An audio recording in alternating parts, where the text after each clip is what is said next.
السلام عليكم ورحمة الله وبركاته. إن الحمد لله نحمده ونستعينه ونستغفره ونعوذ بالله من شرور أنفسنا ومن سيئات أعمالنا. من يهده الله فلا مضل له ومن يضلل فلا هادي له. وأشهد أن لا إله إلا الله وحده لا شريك له وأشهد أن محمدا عبده ورسوله. يا أيها الذين آمنوا اتقوا الله حق تقاته ولا تموتن إلا وأنتم مسلمون. يا أيها الناس اتقوا ربكم الذي خلقكم من نفس واحدة وخلق منها زوجها وبث منهما رجالا كثيرا ونساء واتقوا الله الذي تساءلون به والأرحام إن الله كان عليكم رقيبا. يا أيها الذين آمنوا اتقوا الله وقولوا قولا سديدا يصلح لكم أعمالكم ويغفر لكم ذنوبكم ومن يطع الله ورسوله فقد فاز فوزا عظيما.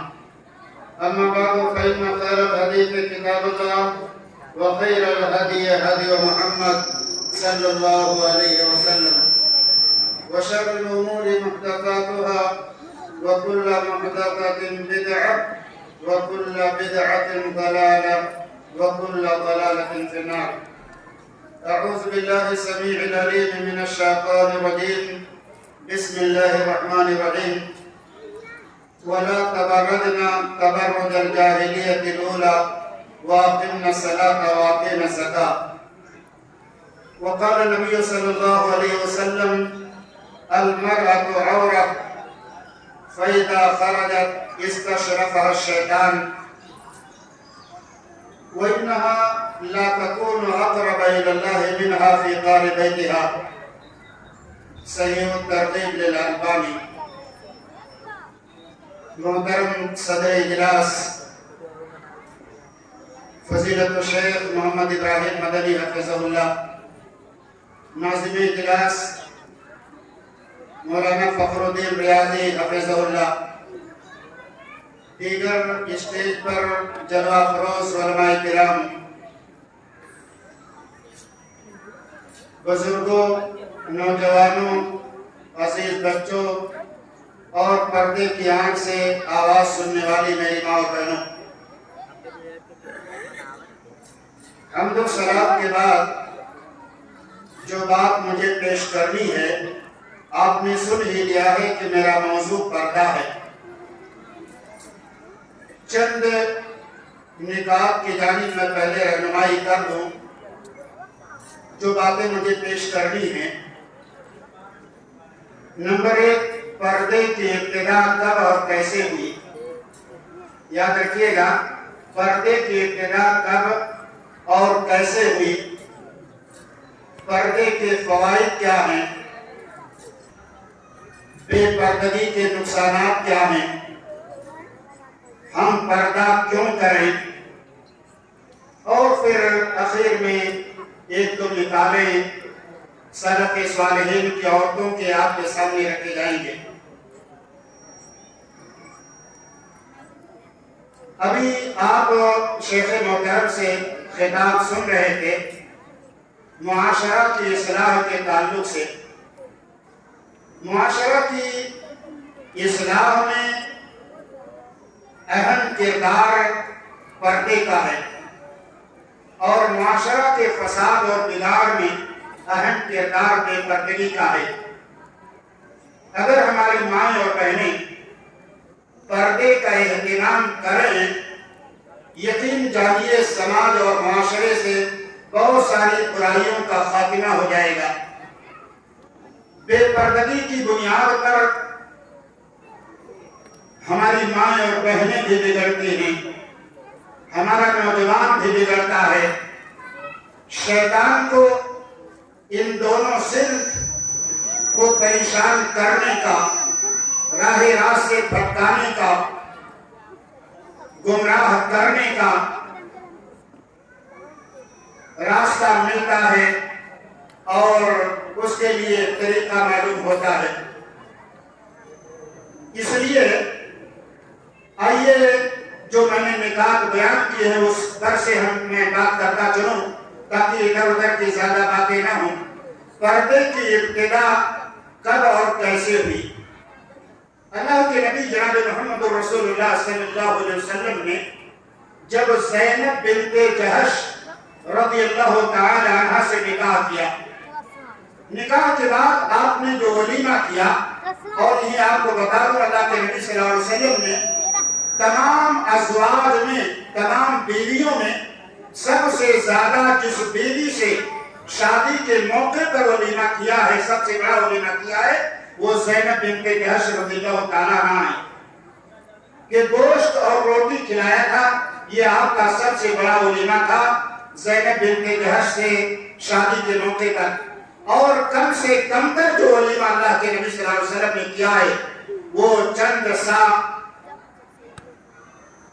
ستو یا پنیر اور کھجور ملا کر کے حلوہ بنایا گیا اور وہی لوگوں کو کھلا دیا گیا۔ یہ بھی اللہ کے نبی صلی اللہ علیہ وسلم کا ایک ولیمہ تھا۔ بہرحال ولیمہ جب کیا اللہ کے نبی صلی اللہ علیہ وسلم نے، حضرت انس رضی اللہ تعالیٰ عنہ بیان کرتے ہیں جب ولیمہ کیا اللہ کے نبی صلی اللہ علیہ وسلم نے، لوگ آئے، گھروں میں کھائے اور بیٹھے رہے۔ بہت سارے لوگ تو چلے گئے لیکن کچھ لوگ بیٹھے رہے۔ اللہ کے نبی صلی اللہ علیہ وسلم بھی اس گھر میں بیٹھے تھے۔ آپ کی نئی نویلی دلہن اور آپ کی بیٹی زینب بنت جہش بھی اسی روم میں اور اسی کمرے میں بیٹھی ہوئی ہیں، لیکن وہ اپنا رخ اور اپنا چہرہ دیوار کی جانب کر کے بیٹھی ہیں۔ اللہ کے نبی صلی اللہ علیہ وسلم یہ چاہ رہے تھے کہ کمرے میں جو لوگ بیٹھے ہیں وہ چلے جاتے تو اچھا ہوتا، اس لیے اللہ کے نبی صلی اللہ علیہ وسلم نے کئی مرتبہ، زبان سے تو کہا نہیں جا سکتا اس لیے کہ مہمان ہیں، آپ اٹھ کے چلے جاؤ، تھوڑا حیا اور شرم آئے گی میزبان کو۔ اللہ کے نبی صلی اللہ علیہ وسلم کا بھی یہی مسئلہ تھا، لیکن آپ نے کئی مرتبہ اٹھنے کی حیت اور شکل بنائی تاکہ یہ لوگ دیکھیں کہ نبی اٹھنا چاہتے ہیں تو یہ لوگ بھی اٹھ کر کے چلے جائیں، لیکن یہ لوگ نہیں اٹھے۔ اخیر میں ہوتے ہوتے ایک روایت کے مطابق دو لوگ، ایک روایت کے مطابق 3 لوگ بیٹھے رہے۔ اللہ کے نبی صلی اللہ علیہ وسلم اسے کمرے سے نکلے، ازواج مطہرات کے یہاں گئے، سلام دعا کیا، واپس آئے تو دیکھا بیٹھے ہیں۔ پھر اللہ کے نبی صلی اللہ علیہ وسلم واپس چلے گئے۔ دوسری مرتبہ کی بات ہے یا تیسری مرتبہ کی بات ہے، اللہ کے نبی صلی اللہ علیہ وسلم 2 مرتبہ آئے اور واپس چلے گئے، اور تیسری مرتبہ اللہ کے نبی صلی اللہ علیہ وسلم کو یہ بتایا گیا کہ وہ دونوں یا تینوں آدمی کمرے سے نکل کے جا چکے ہیں۔ حضرت انس رضی اللہ تعالیٰ عنہ کہتے ہیں کہ اللہ کے نبی صلی اللہ علیہ وسلم کے پیچھے پیچھے بیٹھا، آپ نے اپنی کمرے میں جب ایک قدم رکھا، ایک قدم باہر ہے اور ایک قدم اندر، آیت حجاب نازل ہو گئی، پردے کی آیت نازل ہو گئی، یا ایھا الذین آمنوا لا تدخلوا بیوت النبی الا ان یؤذن لکم الی طعام غیر ناظرین اناء۔ آیت حجاب نازل ہو گئی، پردے کا حکم نازل ہو گیا۔ حضرت انس رضی اللہ تعالیٰ عنہ کہتے ہیں کہ میں باہر تھا، اللہ کے نبی صلی اللہ علیہ وسلم نے کمرے کے دروازے پر پردہ لٹکا دیا اور میں اندر داخل نہیں ہوا۔ یہ ایک واقعہ ہے۔ ایک دوسرا واقعہ سے بخاری ہی کا ہے کہ حضرت عمر رضی اللہ تعالیٰ عنہ جن کے بارے میں یہ آتا ہے کہ اللہ تعالیٰ نے حضرت عمر رضی اللہ تعالیٰ عنہ کے کئی باتوں کی تائید کی ہے۔ خود حضرت عمر رضی اللہ تعالیٰ عنہ کا بیان ہے صحیح بخاری کے اندر، وافقنی ربی فی ثلاث او وافقت ربی فی ثلاث، میرے رب نے میری موافقت کی 3 باتوں میں، یا یہ کہا میں نے اپنے رب کی موافقت کی 3 باتوں میں، انہی باتوں میں سے ایک بات یہ بھی تھی، حضرت عمر رضی اللہ تعالیٰ عنہ نے اللہ کے نبی صلی اللہ علیہ وسلم سے فرمایا کہ آپ اپنی بیویوں کو پردے کا حکم دے دیں۔ ابھی پردے کا حکم نازل نہیں ہوا ہے۔ حضرت عمر رضی اللہ تعالیٰ عنہ نے مشورہ دیا اللہ کے نبی صلی اللہ علیہ وسلم کو، آپ اپنی بیویوں کو پردے کا حکم دیں، اس لیے کہ آپ کے پاس اچھے لوگ بھی آتے ہیں، برے لوگ بھی آتے ہیں۔ حضرت عمر رضی اللہ تعالیٰ عنہ نے یہ بات تو کہی، لیکن ظاہر بات ہے اللہ کے نبی صلی اللہ علیہ وسلم کسی صحابی، کسی ساتھی، کسی اور فرد کے کہنے کی بنیاد پر کوئی حکم نافذ نہیں کر سکتے تھے۔ اس لیے کہ آپ تو وحی الہی کے پابند تھے. ما ينطق عن الهوى ان هو الا وحی یوحی. اللہ کے نبی صلی اللہ علیہ وسلم شرعی معاملے میں جو کچھ وہ بولتے تھے وہ آپ کی بات بھی ہوتی تھی, رب کائنات کی بات ہوتی تھی. حضرت عمر رضی اللہ تعالیٰ عنہ نے مشورہ کیا. اسی درمیان کی بات ہے, حضرت سودا رضی اللہ تعالیٰ عنہ جن کا قد کافی لمبا تھا, ایک دن رات میں وہ قضائے حاجت کے لیے نکلی, اور خود عورتوں کا بیان ہے. حضرت عائشہ رضی اللہ تعالیٰ عنہ کا بیان آج ابھی پڑھا تھا صحیح بخاری میں, واقعی اس کے تعلق سے حضرت عائشہ کہتی ہیں کہ ہم عورتوں کا طریقہ قضائے حاجت کے تعلق سے رات ہی میں نکلنا تھا. جیسے ہمارے یہاں سماج اور معاشرے میں یہ بیت الخلا پائخانہ گھر کے گھروں میں نہیں بنے ہوتے تھے, عورتیں شام کے وقت اور صبح اندھیرے ہی میں نکلا کرتی تھی, اور آج بھی نکلتی ہیں. یہی طریقہ اللہ کے نبی صلی اللہ علیہ وسلم کے دور میں ابتدا میں تھا جب وہ بیت الخلا بنے نہیں تھے, اور آپ کی بعثت سے پہلے بھی یہی طریقہ تھا. حضرت سودا رضی اللہ تعالیٰ عنہ نکلی, پردہ ضرور کیا تھا, اپنا بدن ڈھانپے ہوئے تھی. حضرت عمر رضی اللہ تعالیٰ عنہ نے کہا, اے سودا تم ہمارے اوپر اپنے آپ کو چھپا نہیں سکتی ہو. محدثین کہتے ہیں حضرت عمر رضی اللہ تعالیٰ عنہ نے یہ جملہ جسے حیرت میں اجتماع اسلامت میں کہا کہ اللہ تعالیٰ پردے کا حکم نازل کر دے, یہ اصل مقصد تھا ان کا اس جملے کے کہنے کا. جیسے حضرت عمر رضی اللہ تعالیٰ عنہ نے یہ جملہ کہا, حضرت سودا رضی اللہ تعالیٰ عنہ وہیں سے واپس ہو گئی. حضرت عائشہ رضی اللہ تعالیٰ عنہ کہتی ہیں اللہ کے نبی صلی اللہ علیہ وسلم میرے کمرے میں تھے, کھانا کھا رہے تھے, ہڈی والا گوشت آپ کے ہاتھ میں تھا اور آپ اسے زبان سے نوچ کر کے کھا رہے تھے. حضرت سودا رضی اللہ تعالیٰ عنہ آئی اور نبی کائنات صلی اللہ علیہ وسلم سے کہا کہ حضرت عمر نے ایسا کہا ہے, میں جا رہی تھی. حضرت عائشہ رضی اللہ تعالیٰ عنہ کہتی ہیں یہ بات چل ہی رہی تھی کہ اسی درمیان وحی الہی نازل ہوئی, اور یہ حکم آیا ہے نبی کائنات جناب محمد رسول اللہ صلی اللہ علیہ وسلم پر کہ عورتیں پردہ کریں, لیکن باہر نکل سکتی ہیں, لیکن نکلنا بھی پردے کے ساتھ ہو, نکلنا بھی پردے کے ساتھ ہو. حضرت سودا رضی اللہ تعالیٰ عنہ کو اللہ کے نبی صلی اللہ علیہ وسلم نے وحی الہی والی یہ بات بتائی. یہ دو واقعے ہیں. بعض نے کہا پردے کا جو حکم آیا زینب بنت جحش رضی اللہ تعالیٰ عنہ کے واقعے سے کے تعلق سے آیا. کچھ لوگ کہتے ہیں حضرت عمر رضی اللہ تعالیٰ عنہ نے جو یہ بات کہی اور آپ چاہ رہے تھے, اس بنیاد پر پردے کا حکم آیا.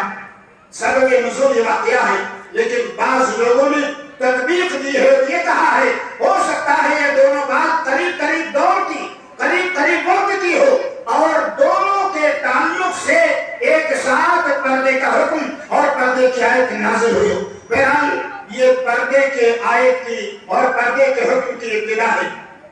اللہ کے نبی جناب محمد رسول اللہ صلی اللہ علیہ وسلم پر اور بہت ساری آیات نازل ہوئی. بہت ساری آیات ہیں, سب کو تو سنا نہیں سکتا, لیکن چند آیات آپ سن لیں. اللہ تعالیٰ نے نبی کائنات جناب محمد رسول اللہ صلی اللہ علیہ وسلم کو مخاطب کر کے سب سے پہلے جو حکم دیا کہ آپ اپنی بیویوں کو اور آپ اپنی بیٹیوں کو پردہ کروائیں. اس کے بعد مومن عورتوں کا ذکر آیا, یا ایھا النبی قل لازواجک وبناتک ونساء المؤمنین. اے نبی آپ اپنی بیویوں سے, اپنی بیٹیوں سے اور مومنہ عورتوں سے کیا کہیں, یدنین علیہن من جلابیبہن, کہ اپنے بدن پر اپنی چادر ڈالے رہا کریں, اپنے بدن پر اپنی چادر ڈالے رہا کریں, یعنی پردہ کریں. آپ اپنی بیویوں کو حکم دیں, آپ اپنی بیٹیوں کو اس بات کا حکم دیں, آپ مومنہ عورتوں کو اس بات کا حکم دیں. اسی طرح سے قرآن مجید کی آیت کریمہ نازل ہوئی عورتوں کے تعلق سے. خود اللہ تعالیٰ نے عورتوں کو مخاطب نہیں کیا, نبی کائنات صلی اللہ علیہ وسلم کو مخاطب کر کے کہا آپ کہیے ان عورتوں سے. کیا حکم تھا؟ قل للمؤمنات یغضضن من ابصارہن ویحفظن فروجہن. اے نبی صلی اللہ علیہ وسلم آپ مومنہ عورتوں سے کہیے کہ جب راستہ چلیں تو اپنی نگاہ جھکا کے چلیں, اپنی نگاہ جھکا کے چلیں. ویحفظن فروجہن, اور نگاہوں کی حفاظت کریں، یہ آیت نازل ہوئی۔ اسی طرح سے کئی آیتیں ہیں پردے کے تعلق سے، وہ بھی آیت ہے بڑی لمبی کہ پردہ کن سے کرنا ہے، پردہ کن سے کرنا ہے۔ ایک جملے میں آپ جان لیجئے، پردہ ان سے کرنا ہے ہماری ماں اور بہنوں کو جن سے ان کی شادی جائز ہے، جن سے ان کی شادی جائز اور درست ہے، ایسے تمام لوگوں سے ہماری ماں اور بہنوں کو پردہ کرنا ہے۔ اب یہ تفصیل ہے، نام کس کا محلوں گا، یہ فلاں ہے، یہ فلاں ہے، یہ فلاں ہے، یہ فلاں، بس یہی ایک جملے میں جانیے، جس سے اور مرد سے ایک عورت کی شادی جائز اور درست ہے، ایسے تمام مردوں سے اس عورت کو پردہ کرنا ہے، اپنے آپ کو چھپانا ہے، اس سے اپنے آپ کو دور رکھنا ہے۔ یہی نہیں بلکہ ایسے مرد سے بات کرنے سے بھی پرہیز کرنا ہے، اس کے پاس جانا تو دور کی بات ہے، خلوت اور تنہائی میں رہنا تو دور کی بات ہے، اس کے ساتھ سفر کرنا تو دور کی بات ہے۔ بات کرنا بھی ایسے مرد سے ایک عورت کے لیے ناجائز ہے۔ ہاں ضرورت پڑ جائے بلا گفتگو کیے بات کیے چارہ نہ ہو تو ایسی صورت میں رب کائنات نے اس تعلق سے حکم نازل کیا، اور حکم نازل کرتے ہوئے سب سے پہلے مخاطب کس کو کیا؟ نبی کائنات جناب محمد رسول اللہ صلی اللہ علیہ وسلم کی بیویوں کو، جبکہ یہ بیویاں اللہ کے نبی صلی اللہ علیہ وسلم کی جنتی ہے، یہ پاک باز خاتون ہے، لیکن اس کے باوجود رب کائنات نے ان کو حکم دیا سب سے پہلے، اور ان کو حکم دیتے ہوئے رب کائنات نے کیا فرمایا؟ یا نساء النبی لستن کاحد من النساء ان اتقیتن فلا تخضعن بالقول فیطمع الذی فی قلبہ مرض۔ کہ اے نبی کی بیویاں، اے نبی کی عورتوں، تم عام عورتوں کی طرح سے نہیں ہو۔ اگر تمہارے اندر تقویٰ ہے، اگر تمہارے اندر پرہیزگاری ہے، تو ایسی صورت میں کسی اجنبی مرد سے بات کرتے ہوئے اللہ نے فرمایا فلا تخضعن بالقول، بات کرتے ہوئے لچک نہیں ہونی چاہیے، بات میں بڑی مٹھاس اور نرمی نہیں ہونی چاہیے، اس لیے کہ نرم انداز میں گفتگو کرنے کی صورت میں، لچکدار آواز میں گفتگو کرنے کی صورت میں فیطمع الذی فی قلبہ مرض، جس کے دل کے اندر اس طرح کی باتیں ہوں گی، آپ کی نرم گوئی، نرم گفتاری، بہترین انداز میں گفتگو کرنا اس کے دل کے اندر اس مرض کو اور زیادہ کر سکتا ہے، یعنی اس کے دل کے اندر یہ بیماری اور یہ خطرہ جو اس کے اندر پہلے سے پڑ رہا ہے، اس کے دل کے اندر اور زیادہ بڑھ جائے گا، اور ایسی عورت کی جانب اس کی توجہ اور زیادہ ہو جائے گی۔ اس لیے کہا، نبی کی عورتوں سے کہا، جب بات کرنی ہو مردوں سے، اجنبی مردوں سے، فلا تخضعن بالقول، نرم انداز میں گفتگو نہ کیجیے۔ اس لیے کہ ازواج مطہرات ہیں، لوگ مسائل پوچھنے آتے تھے، شرعی اور دینی باتیں پوچھنے آتے تھے، مشکلات کا حل کروانے کے لیے ازواج مطہرات کے پاس اور بطور خاص حضرت عائشہ صدیقہ رضی اللہ تعالیٰ عنہا کے پاس بہت لوگ آتے تھے۔ یہ حکم نازل ہوا ان لوگوں کے لیے، اور صحیح بات ہے اگر ازواج مطہرات کے لیے یہ حکم ہے جو کہ جنتی ہیں، نبی کی بیویاں ہیں، پاک باز خواتین ہیں، اگر ان کے لیے یہ حکم ہے تو ہماری مائیں اور بہنیں جن کی کوئی گارنٹی نہیں ہے کہ اچھی ہیں کہ اچھی نہیں ہے، کوئی گارنٹی نہیں ہے یہ جنت میں جائیں گی کہ نہیں جائیں گی، کوئی گارنٹی نہیں ہے کہ 25 سچی مومنہ ہیں یا نہیں ہے، ان کے لیے تو بدل کے اولا اس طرح کا نرم رویہ گفتگو کرتے ہوئے استعمال کرنا درست نہیں ہوگا۔ لیکن آج حالت کیا ہے؟ ہماری ماں اور بہنیں اجنبی مردوں سے جتنا بہترین انداز میں باتیں کرتی ہے، اتنا بہترین انداز میں اپنے شوہر سے بات نہیں کرتی ہے۔ اب اس سے تقریر کر رہے تھے کہ دونوں جانب سے ہر ایک دوسرے کو خوش کرنے کی کوشش کرے، یہی ہماری مائیں اور بہنیں ہیں۔ اپنے گھر میں جب رہیں گی جہاں زیب و زینت جائز ہے، جہاں ہر طرح کے شوہر کے ساتھ رہتے ہوئے ہر طرح کا ہنسی مذاق جائز ہے، ہر طرح کا لباس پہننا جائز ہے، زینت کی جو بھی شرعی اور جائز چیزیں ہو سکتی اس کا استعمال کرنا جائز ہے، لیکن ہماری ماں اور بہنیں اپنے شوہر کے پاس رہتے ہوئے سب